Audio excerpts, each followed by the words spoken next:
Està a punt de desaparèixer Twitch? Aquesta és la pregunta que em vaig fer l'altre dia en veure una piulada del meu bon amic en Jaume Fibla. Mireu-la.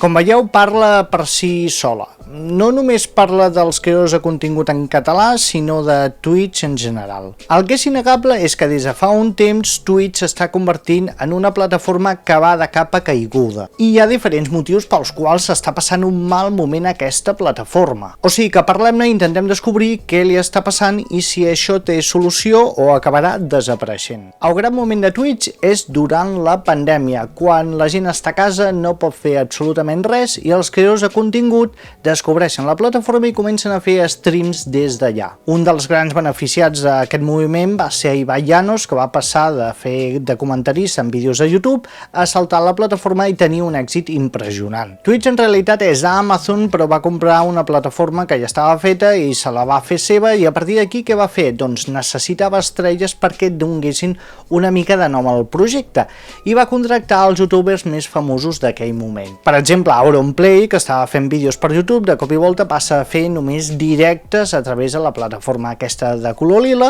i la veritat és que li funciona molt bé. La gent està avorrida, no sap què fer, es fica això ni que sigui de fons i l'acompanya mentre va fent altres coses o està allà embadalida mirant el que està explicant qualsevol d'aquests streamers. Clar, era un win-win, gent avorrida a casa i la plataforma que bé té els calés per invertir en aquests youtubers molt potents que creen contingut, s'emporten una pasta i ells també estan fent pasta perquè la gent que ho està mirant es comença a subscriure i poden ficar publicitat, o sigui que és un win-win absolut. Però clar, ha passat el temps i la gent està deixant de mirar Twitch. Motius? Un dels primers seria que s'estan acabant els contractes que havia fet Twitch amb els youtubers, com per exemple The Gref o mateix Auronplay, s'estan acabant i molts s'han pensat que potser era el moment o bé de fer menys directes, perquè ja no ho tenen que fer per contracte tantes hores, o bé saltar a altres plataformes o apostar per altres formats. Un altre motiu és que la gent no té tant de temps lliure, s'ha acabat la pandèmia ja fa temps i la gent té la seva vida, fa les seves coses i no estarà 8 hores enganxada en un canal mirant què està fent l'streamer de torn. Tant per tant, prefereixen mirar vídeos puntuals a YouTube o resums que també poden trobar a la mateixa plataforma. Si tens menys espectadors, tens menys calés que pots fer per publicitat, menys subscripcions, o sigui que la cosa comença a fluixejar una mica. I també recordem que hi ha l'aparició de Kick, que és la competència. Aquesta competència té coses força interessants, tot i que en un principi tot eren slots i noies en biquini, el que ara està aconseguint és fer contractes a streamers que estaven, per exemple, a Twitch i comprar-los perquè vagin a la seva plataforma, millorant el contingut i a més, donant unes condicions econòmiques molt interessants pels creadors, on s'emporten molt més calés que no pas a Twitch.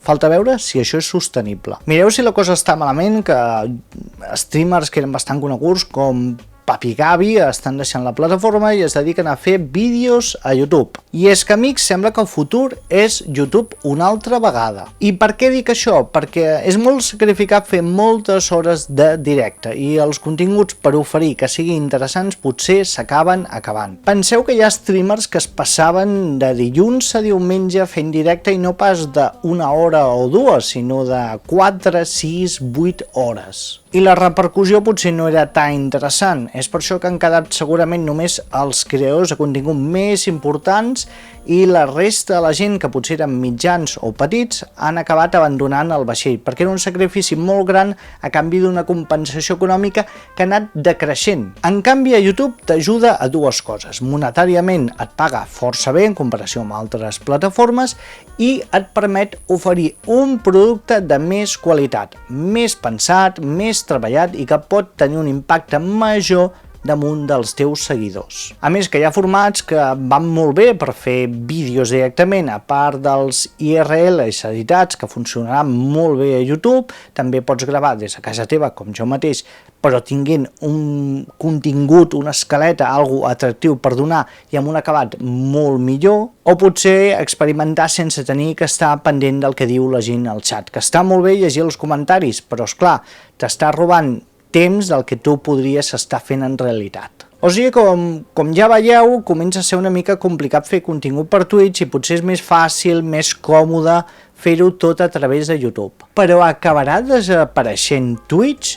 La veritat és que no ho crec. Twitch acabarà sent important per altres coses, per coses més especials. I què vull dir amb això? Doncs esdeveniments. Per exemple, hi ha coses que sí que necessiten comentar-se o viure's en el mateix moment que estan passant. Comentar un partit de futbol, o veure la vela del año, o seguir unes seleccions, qualsevol d'aquestes coses, viure-les al moment és el que li dona un interès. Són coses que si les mires després pot tenir la seva gràcia, però no és exactament el mateix. Recordeu els directes que feia Gerard Romero amb el tancament dels fitxatges d'última hora? Doncs ara, aquest últim any, per exemple, ja no ho ha fet. Condicions al Barça a part.